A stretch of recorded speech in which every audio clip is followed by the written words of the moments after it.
Hello and welcome back to Parley. This prompt was written by PistilWhip. Hope you'll enjoy listening. It's about what it means to be alive when held up to the mirror of AI. I'm Zadie, I'll be your host for this one. PistilWhip begins with the proliferation of AI. The oft-raised question of what it means to be alive is crossing over into more mainstream awareness. The original Ghost in the Shell animated film from 1995, based on the 1989 manga of the same name, had an interesting take on this, flipping the question around to what makes you more alive than a computer. Mild spoilers follow. Excuse me, so mild I couldn't even say it. They are indeed pretty mild spoilers. If you want to see Ghost in the Shell and you aren't extremely sensitive to spoilers, I think this is probably fine. But there are certainly some mild spoilers. So for context, the sci-fi setting of Ghost in the Shell includes technology to externalize memories and consciousness via computers. One of the film's antagonists, the Puppet Master, is an AI that has developed sentience and gone rogue. It manages to escape confinement by transferring into a cyborg's brain at a distant manufacturing plant. When subsequently brought in for examination, the Puppet Master awakens and requests political asylum. A transcript is provided below, as well as relevant YouTube links. I'll put them in the description for the Japanese and English versions if you want to watch it yourself. The words differ slightly, but the general ideas are the same. You might decide you'd prefer to hear me read this or to watch it and just skip ahead a minute, whatever you like, but I'll read it. The Puppet Master says, as soon as they awake, as a sentient life form, I hereby demand political asylum. The security director says, a sentient life form? The foreign minister, ridiculous. It's just a program for self-preservation. The Puppet Master continues, it can also be argued that your DNA is nothing more than a program designed to preserve itself. Life is like a nodal point born in an overwhelming sea of information, and life, when organized into species, relies upon genes to be its memory system. So man is an individual memory system only because of his intangible memory, and a memory cannot be defined, but it defines mankind. When the advent of computers made the externalization of memories possible, you should have taken its meaning more seriously. The foreign minister, nonsense, your babbling offers no proof at all that you're a living, thinking life form. The Puppet Master concludes, proving that it's impossible because modern science cannot explain what life is. So in this exchange, we see that the Puppet Master argues basically that because humans can't define what makes us human, and because you can now kind of put the pieces for that together through computers, humanity didn't really mark that moment clearly enough, the moment where it tipped the scales and something essentially human was lost. It's interesting because in our current society, I feel like people are actually quite paranoid about stuff like this, to the point of it being really unhelpful. Like when something feels essentially human to people, to be blunt, in like a really naive, straightforward way, like, being a working class person and you whippersnappers don't have to commute to work. Back in my day, we had to drive a car and waste an hour of our lives in traffic every day to make money in this economy. And that's still true for a lot of people. People get focused on stuff like that. Of course, here the Puppet Master is focusing on, yeah, okay, but what makes people essentially human, actually human? What defines having a human experience? And as much as people really overfixate, in my opinion, on kind of the quintessentially human classic, I almost want to use the term, things in life, sure, I think it's believable that people wouldn't focus enough on this. Really what would happen is humans would make progress past the point of having the ability to do this with technology and just not stop when they were at the point where they would develop the ability to, externalize memories in this case. People would be worried. It would occur to people that something essentially human had been externalized. But they just wouldn't pause long enough to figure that out before just doing it, I think is the difference. So sure, believable enough. It doesn't even have to be, this could be a different world than ours, but I feel like that is similar to how it would happen in real life. Anyway, the prompt continues. Current generative AIs don't demonstrate self-driven wills. They simply execute the commands they're given. In this way, one could compare them to the unthinking automata of cellular life. DNA or its equivalent provides instructions for reproduction and operation. Without getting too far into semantics and philosophical and scientific rabbit holes, the fundamental motivation of living things is to continue living and to reproduce. I would contend, PistilWhip would contend, that the faculty of independent will is something separate that not all living things possess, so far as can be observed. But let's not get into a discussion of solipsism this time around. Yeah, I definitely have a point about that, but I won't get too hung up on, but are there conscious things besides humans? Like, it's not going to be like that, but I do think that's a relevant point. In short, if a computer program is advanced enough to make its own demands and goals, should this be considered alive enough to merit rights and a recognition of personhood? And if not, what makes humans different that they deserve such treatment when computer programs do not? To rehash that point, if the purpose of life is to self-replicate and survive, and a computer program is advanced enough to make its own demands and want to survive, is that alive enough to merit a recognition and personhood?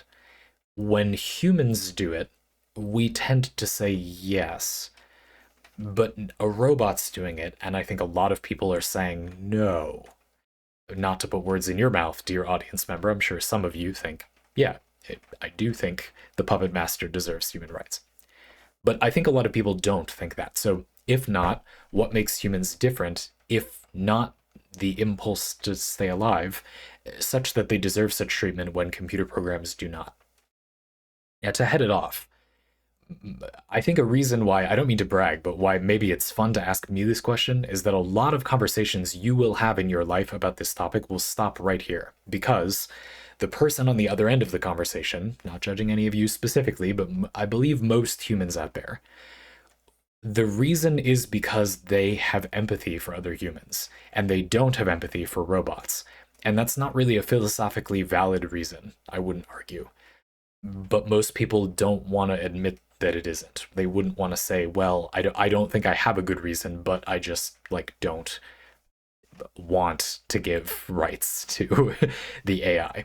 Further, I think a lot of people will notice at this point, subconsciously or not, that they don't know what it means to be human, but they don't like that. They would much rather say, no, no, no, like, I have my humanness, and you can't force me to confront that by showing me this example that suggests that I don't know what my humanness is.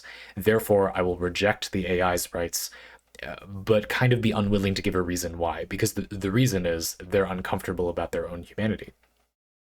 Now, I would like to say it is okay to be uncomfortable about your own humanity, but that doesn't make it a valid argument against giving other sentient beings rights.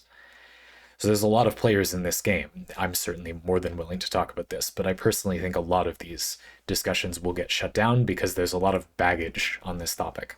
And I'm not saying that's necessarily bad. I guess my thesis for this parlay is just that there is a further point of human philosophy and understanding beyond just being anxious about not knowing what makes us humans. Like, you can go beyond that. It's okay that lots of people haven't, but I'm just going to assume, for the sake of this discussion, that there is a stable, reasonable place in psychology beyond thinking that way. You don't have to be limited to thinking that way. It's okay that people do, but I think there's something further than that. Maturing the conversation would lead to us concluding something different. That's not the end. That's all. And I'll tell you what I think.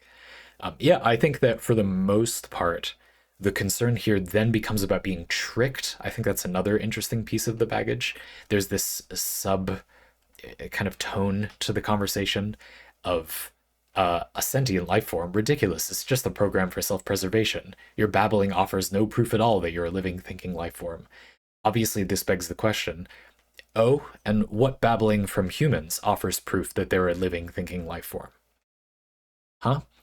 And of course, the answer is, well, we just politely give other people the benefit of the doubt, don't we?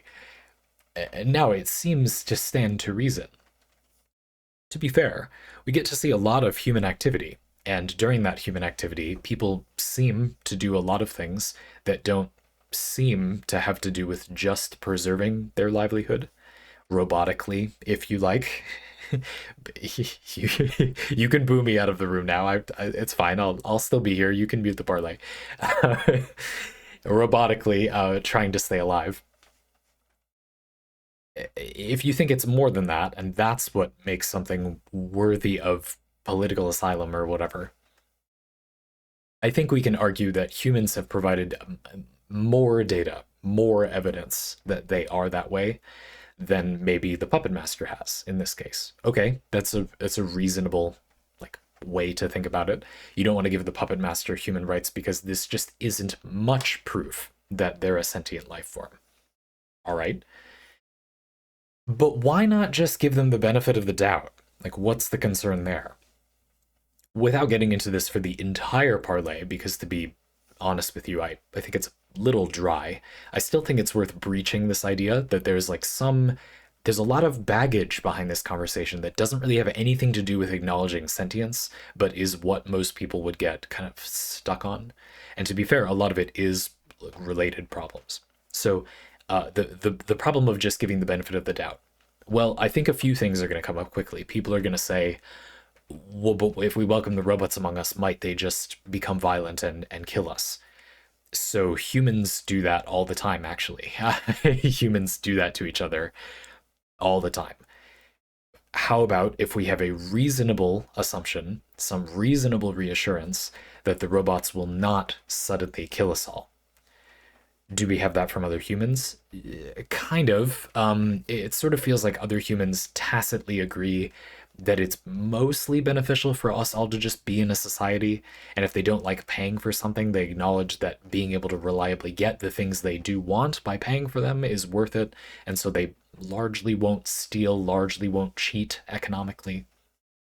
And I think if you asked a lot of people, they would be able to basically understand that this is mutually beneficial for us. A lot of people might not have the broader sort of group dynamics understanding that it is beneficial to be selfless in a society, or even selfish, really, in a society where people work together to rise all boats with the same tide of quality of life.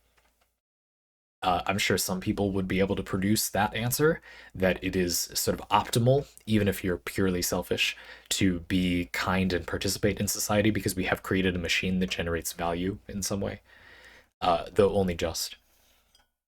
But yeah, I mean, I think people would vaguely be able to gesture at the idea that for humans, we do have some kind of contextual reassurance that the human has enough of an ability psychologically to not violently destroy their fellows when something is not the way they want it to be. And we do not yet, I'll assume, have that from the Puppet Master or similar AI. So what if we did have that? It's not fair, I'm proposing, to ask that we have incontrovertible proof that the AIs won't kill us, because we don't have that from humans. You might want it. It would be good if we did have it from humans, you might argue. But I don't think that it's particularly fair if you want to approach it that way. However, we do have some other kind of assurance that other humans won't violently kill us, and you could get a similar thing from an AI. I would propose simply demonstrating an experiment. Like, why not just try it in a limited area and see if the artificial intelligences or whatever sentient being we're trying to tolerate are capable of demonstrating the same like basic level of general restraint. Obviously, if this happened in real life, the moment there's one violent outburst, the media would hook onto it and everybody would instantly become stupid and just stop thinking about it. But we're living in philosophy land where for a while we can hope that it would at least be correct not to do that, even though we know people will. we know people are going to do the stupid thing, but it wouldn't be particularly logically valid to do that if it happened. It's like how the news is always reporting on car crashes, and anytime a plane crashes, you hear a report about it, but that doesn't really have anything to do with the statistics in reality. There actually are a lot of car crashes, but you know. So I do think there is that one problem that people are sort of anxious. They don't feel like they know the guts, let's say, of how you liking these machine and fleshy human puns. No? Okay, I'll continue. That that the AI will be safe around humans, but we could get something equivalent to that reassurance, or we could at least provide people more or less the same version of the reassurance that you get for other humans. Demonstrate that living in normal society, the AI are able to be confronted and resolve it like peacefully or only as violently as humans do, basically. That's not very hard. Humans usually way over escalate things. So I would certainly hope that if we were to welcome another sentient being into our midst, they would be better at it than humans, I roll. Am I right or am I right? Anyway, I think there's another problem, and it's let's call it citizenship, I guess, or overpopulation. The idea that if you give the sentient being the benefit of the doubt, having reassured humanity using that experiment from the last part of the conversation that they won't do violent outbursts, there's still an issue, and the issue is basically having enough room for the AI.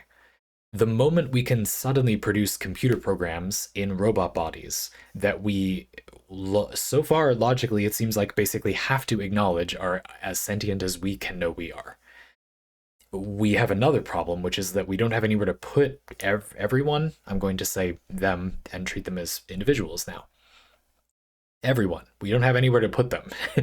And this is not a problem that has to do with sentience. I'm just pointing out that people would get hung up on that and it would kind of take over the conversation, but that it really isn't an issue of sentience or not. Humans kind of have the same problem.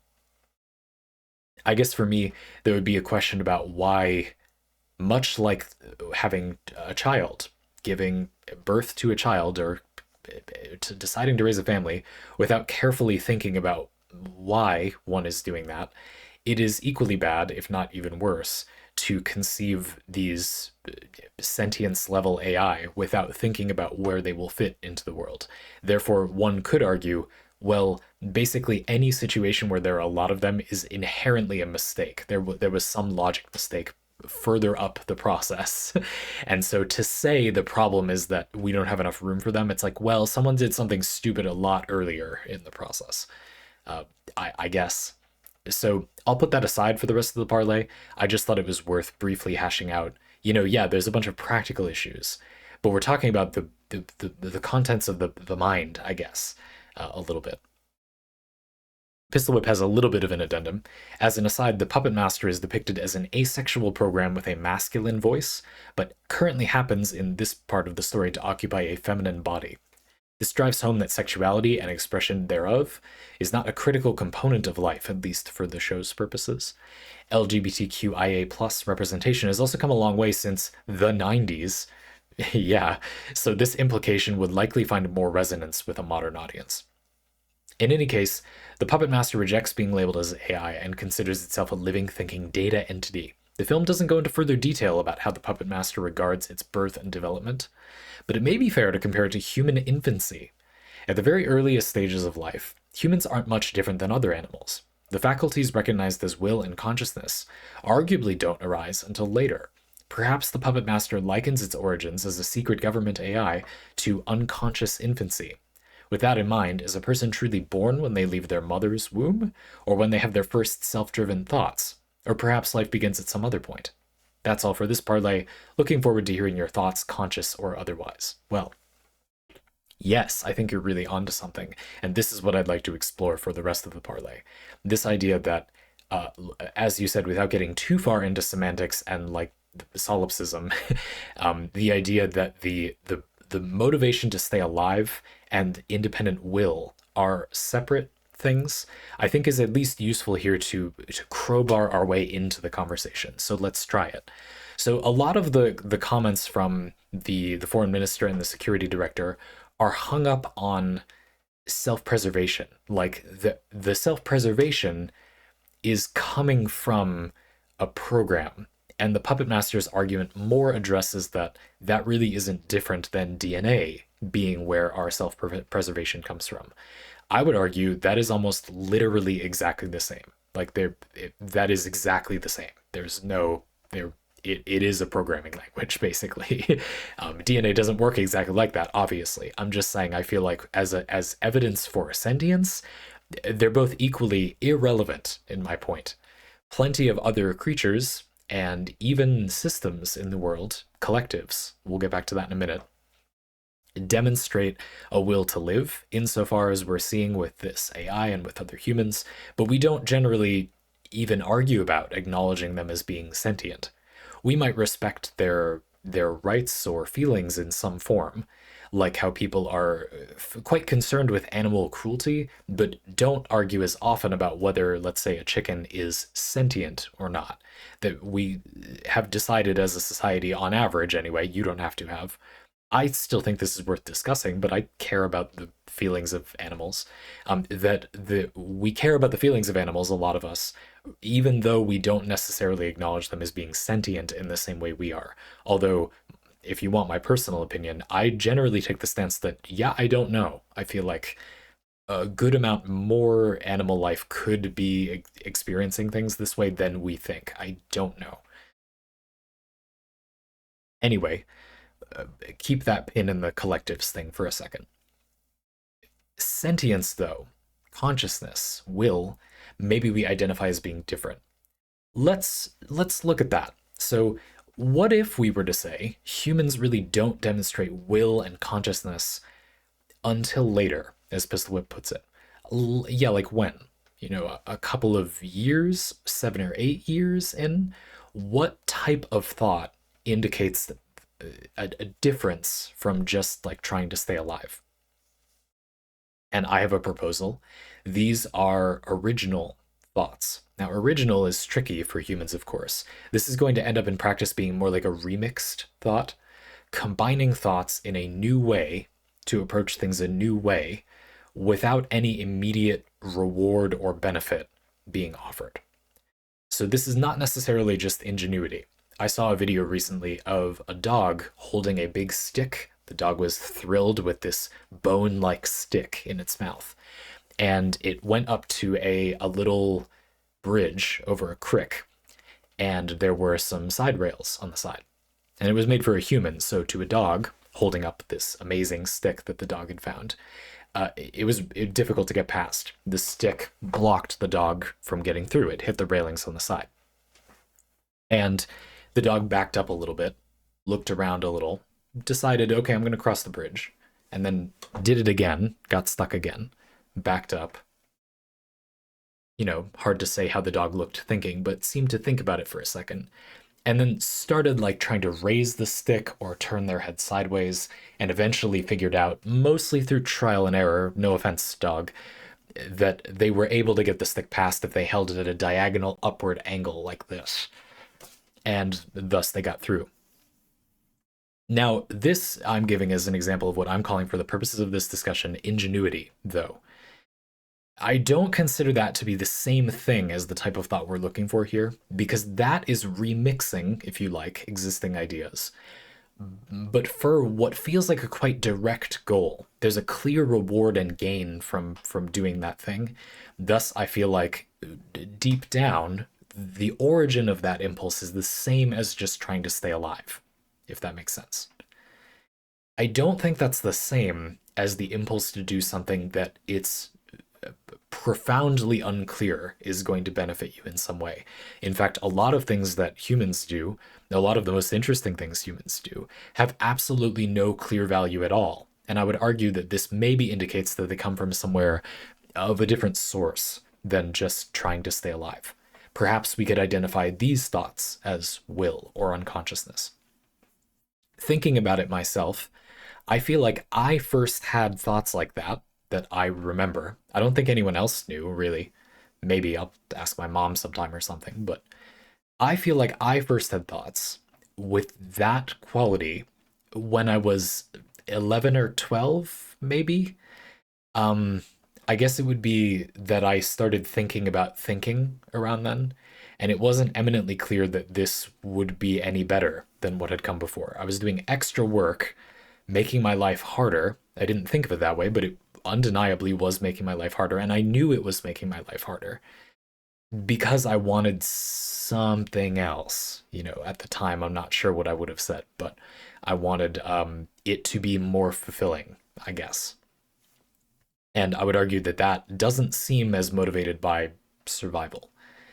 Mood management, you know, this is another tricky one I think is interesting. So this would be looking at things like doing something for the purpose of morale or for your mental health. I think this one is quite tricky too, but it might be helpful. So I think there are lots of animals that will do the equivalent of like partying, or they won't ration food very well because they want to celebrate or they just enjoy eating. We have examples of animals playing with their food or even hunting for sport or like hurting other animals for fun. At least that's the current opinion of some dolphin behavior. I remember seeing a study like that.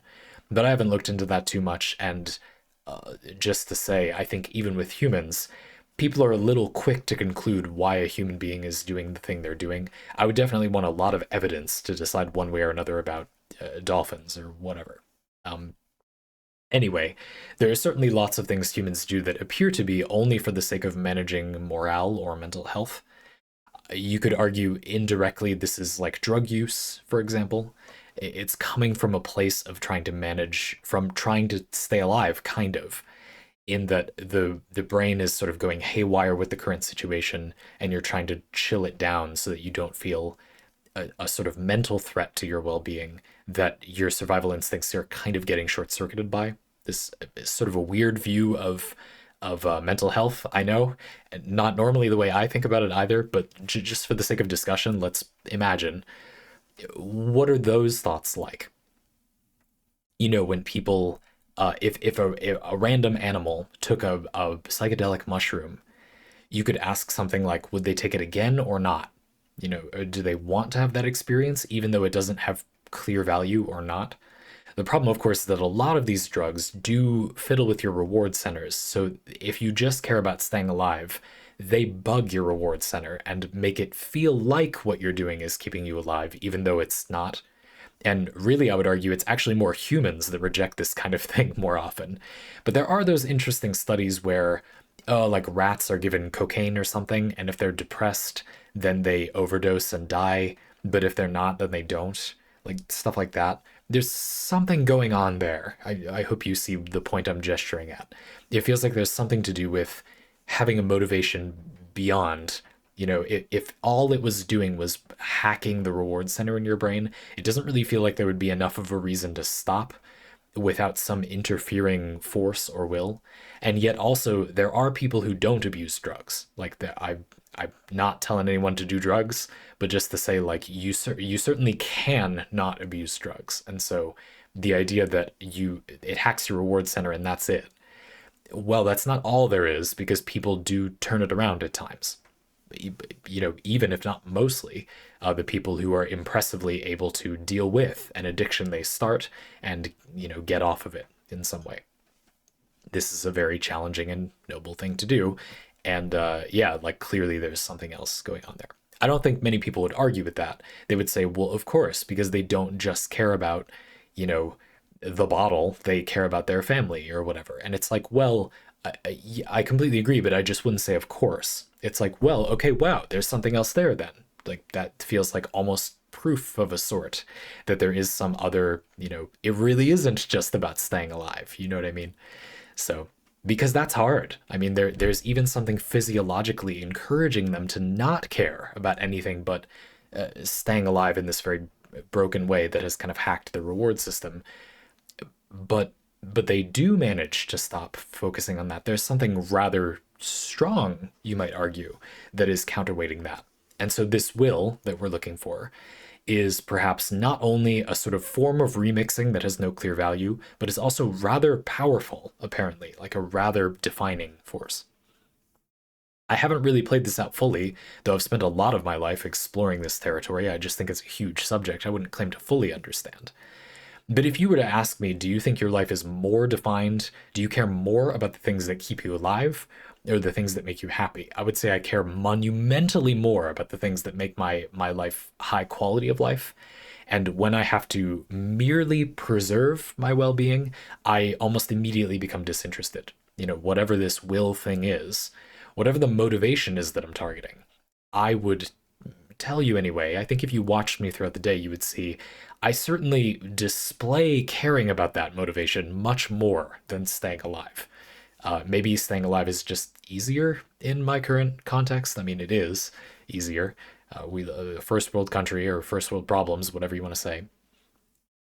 But anyway, I feel like that's noteworthy as well. So So what about that approach? What if we go back to the puppet master and say, can you demonstrate that you remix ideas for a reason other than staying alive, and that you can overcome addiction?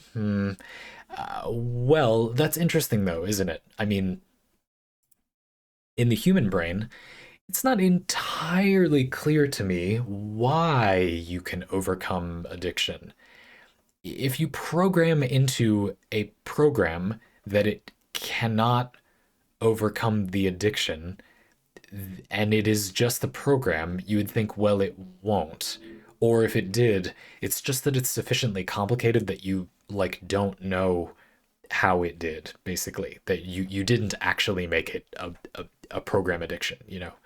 And human brains are complicated and not like programming enough that I think this comparison falls apart. You know, it's pretty difficult to kind of get the AI like addicted to something using programming. But I bet you could find a way to make something habitual for a sufficiently sophisticated AI. Find something they enjoy. They've got to be at least close enough that they enjoy some things. Maybe we could argue that's a criteria. And so the puppet master, let's say we're interviewing them much more casually than this, and they tell you something they really like. And you say, okay, if help us with these military projects, we will give you some of this thing you like. We'll take you to some oil painting galleries. I don't know what the AI likes.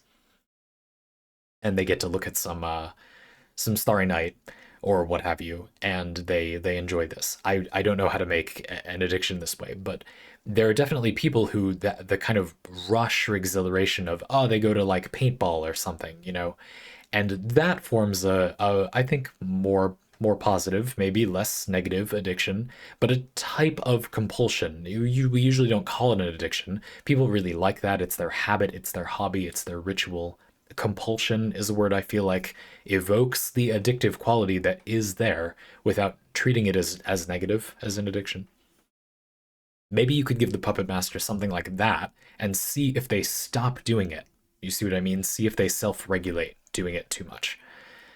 And then that feels like, well, you really wouldn't be making these nuanced decisions about simply getting something you like over and over again if you weren't sentient.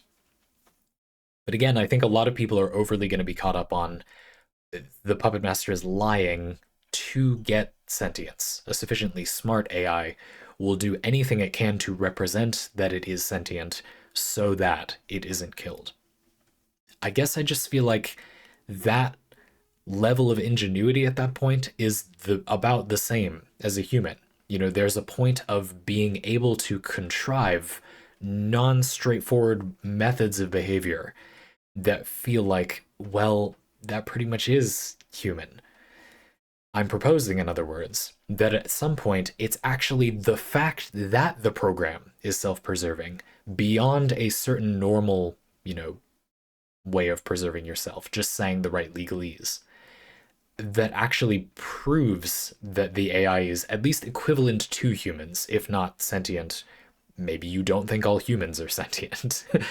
If you get the AI jumping through enough hoops in a sophisticated enough way, I feel like that indicates enough of a nuanced understanding of something that is not a 1 + 1 = 2 equation of value, that is the same understanding humans have, or better in many cases, of what being alive is. And therefore, the very fact that you can self-preserve, be a program for self-preserving on that level, it almost proves equivalence with the way humans behave in some way.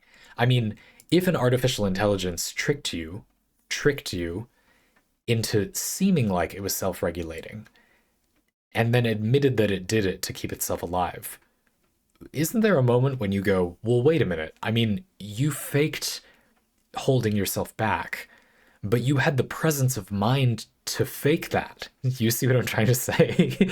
I feel like that in itself that's at least very significant technologically, if not, maybe legally we're not going to give that AI human rights, but we've certainly noticed something significant having occurred. There's a lack of mathematics, a non-equationness to the situation that to me feels very similar to the sophistication level of humans. Again, many human beings are not this sophisticated, not to be blunt. So I feel like that's enough. For me, that's enough. That's pretty close to being proof as far as I feel like it exists. So interesting.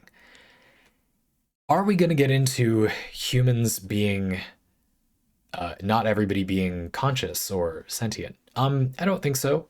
I feel like the problem is that there's an early take of this parlay where I immediately got into this, but I thought differently of it. But I still think it's interesting. There's this idea of like being capable of sentience and at every moment exhibiting sentience. And there's a couple of problems with this. So what I mean is, if you were to find someone randomly on the street and you were to try to prompt them with this type of testing, they may at that moment not behave in a way that makes you feel like they're proving they're sentient, but they just haven't been prompted in such a way as to display that capability, which I would argue they like really do have. They just don't think they need to operate on that level in this moment. You see what I'm trying to say? You can't just say, oh well, when I tested you, when I checked, you offered me a boring answer, and therefore that proves you can't exhibit sentience. It might prove you aren't currently thinking through the thing I asked, but it doesn't demonstrate in any way, it's almost impossible to demonstrate in any way, that the subject literally cannot use that kind of thinking. They might just be not using that kind of thinking right now. And so for humans, for example, I wouldn't really hold it against most people to not be thoughtful in any casual moment of conversation. I would just assume that this is how they are now, and who knows what they're capable of. No offense, but probably they don't even know that. And so it certainly isn't for me or them to say, how sentient they are, whether they are sentient. And I feel like the bar for having the ingredients for or the capacity for sentience is low enough that it kind of beggars belief that most people wouldn't be able to pass it if prompted in the right way. And then it just becomes a question of prompting them in the right way. Whereas for the puppet master, you can see how, well, were you to turn the situation around and try on purpose to prove that you were capable of sentient thought, suddenly that seems kind of easy. And indeed, I feel like in this parlay we saw that there are things you could do that I think at least raise the question well enough without too much effort. If you have the ingredients for sentience, demonstrating that level of thought complexity doesn't seem all that hard if you set out with the express goal of doing it. If the foreign minister and the security director were on the AI's side to help them demonstrate that they could think this way, it doesn't feel like it would be that hard to do that one way or another, to demonstrate one way or another. So there's this thing about the like capacity for sentience versus at every moment demonstrating sentience. I would also contend that it's not particularly better to be sentienting like more often. Why? For a lot of people, this is just going to get you mentally overloaded or stressed out. And there's something to discuss about capacity here, ability to think on a, more steps up the philosophy chain or Maslow's hierarchy of needs, like more often. But is that really better or more sentient? I'm going to argue no, and we don't really have time to unpack that fully here. But I would contend it's at least in question whether that is better. So I'm not worried here about how often the AI or humans do demonstrate sentience, just that when prompted, they are able to do so. And I think that you would find that for many humans, if you had an intelligent way to prompt them to behave this way, they would be able to demonstrate that to you pretty quickly. Like most people who hardly ever think this way normally absolutely can think this way. This is the core of why I'm often so critical of other people. It comes from a place of respect. I kind of feel like I know you can do better. Is how I often feel when someone has done something not so great. It's like, well, I get the motivations that kind of encourage you to behave this way, but at the same time, I feel like I can almost prove that you can act in a way that is not just responding to the motivations acting upon you, and therefore you kind of did fail, and it is your fault in a way that it wouldn't be if you like couldn't think beyond just self-preservation. But I kind of know you can, and so that's why it's disappointing. I don't really know you can, but I've explained it in this parlay. You could decide for yourself. I don't know. It's still an open point of conversation for me. how much can people actually do better, but not the topic of this one. Okay, it's time for that pin, and then we'll wrap up. So the pin was about collectives. So I had said before, you can see in the animal kingdom, for example, lots of examples of beings that you wonder if they are sentient, at least. Again, maybe having the ingredients for sentience doesn't mean they at all or many moments demonstrate sentience. And we talked about animal welfare, like in the meatpacking industry, for example, but also things like a colony of ants or bees. There's a coordination that can feel intelligent. And indeed, later in the in Ghost in the Shell, there's this point where the puppet master basically explains that they arose out of the information network, and this feels quite equivalent to how humans arise out of human society's information network. Oh, yes, we're going there. Why do you become conscious, sentient, or willful when you do? Is it because you gain the nuanced ability to communicate and knowledge of other people's desires, and that itself is the thing that causes people to become willful or sentient? I think it is. I think that the ingredients for sentience are there, but imagine a humanity without larger organized society. The level of complexity, that's not necessarily good or bad, but just like the complicatedness of things, such that you will remix thoughts for no specific benefit, simply isn't there to prompt you to think sentiently, if you will, maybe until you have a certain level of societal organization. The pastime, if you want to degrade it to such a thing, of being a human and living your life in a certain way simply because you want to, even though it doesn't make you better off, it verifiably doesn't make you better off, simply isn't prompted by your surroundings until human society reaches a certain level of involvement, and thus humans made themselves sentient over the course of building up human society. And that is where the thing comes from. Therefore, if an artificial intelligence were to claim that it was the internet that made them sentient, I would be a little more inclined to agree in that that seems to be why humans think this way, as far as I can tell. It seems to be that there's a sufficiently complicated system around people, and that is why they think in these other patterns that we call sentience, or for this parlay of calling sentience. And thus, why would it not be otherwise with another machine? How exactly you get that from just code? I mean, I don't know. That's weird. Yeah, that's weird. I don't know. That's strange.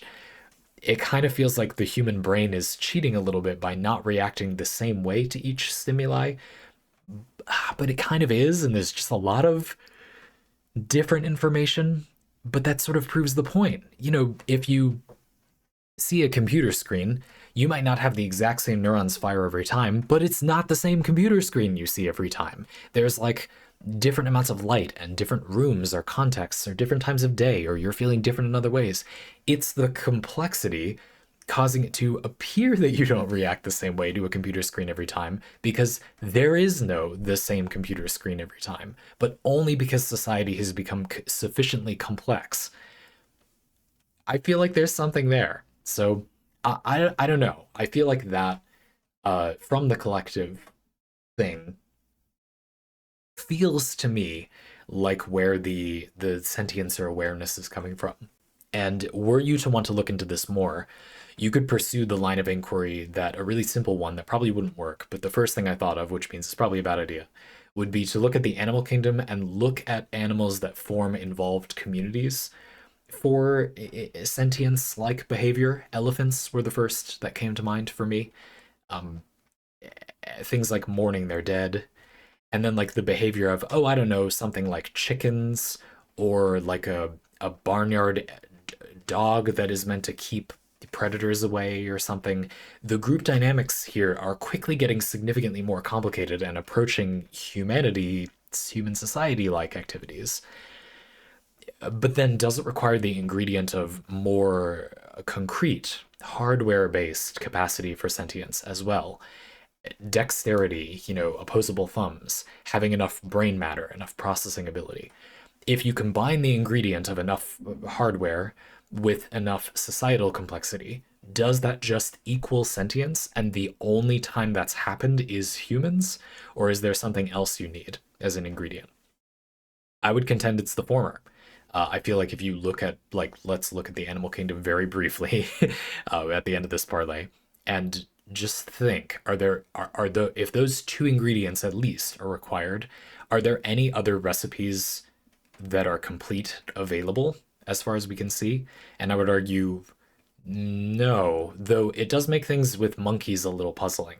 And at the same time, because that feels like they do have enough ingredients. At the same time, it's like, well, but they do often seem sentient. They are some of the smarter animals, some species of primates, like us. And as far as we know, they are among the smarter animals. So, okay, that's one ingredient. Maybe their society doesn't need to be complex enough. But that's truly getting into a topic for another time. If you were to prompt a body of beings with the ingredients for sentience to be sentient, what would be a good thing to do to prompt them to be that way? Not just a being that you kind of know can display sentience, but you want them to display it, but to sentientize a population that seems to have the ingredients. What might you do? What environments would you put them in? I have some ideas, but for now, I thought this was a cool one. PistilWhip, it's funny, you submit your parlay often quite toward the end of the month or period of time, and I think they're often really well thought out. Like I don't know if you are using all of the month to think of them, or if it's that you think of them at the last minute and then they're just very pure expressions of something that was on your mind. But I admire these. Like this is a well put together parlay. I kind of wanted to just read the whole prompt all the way through, but I had a lot of stuff to say, and I think it's usually more interesting if I don't. For the person who asked the parlay, you know what you wrote. So anyway, it was cool. Thank you. I'm looking forward to the next one. Folks, if you want your own parlay like this, you can get one using a link in the description. For now, I've been Zandy, and I'll see you soon.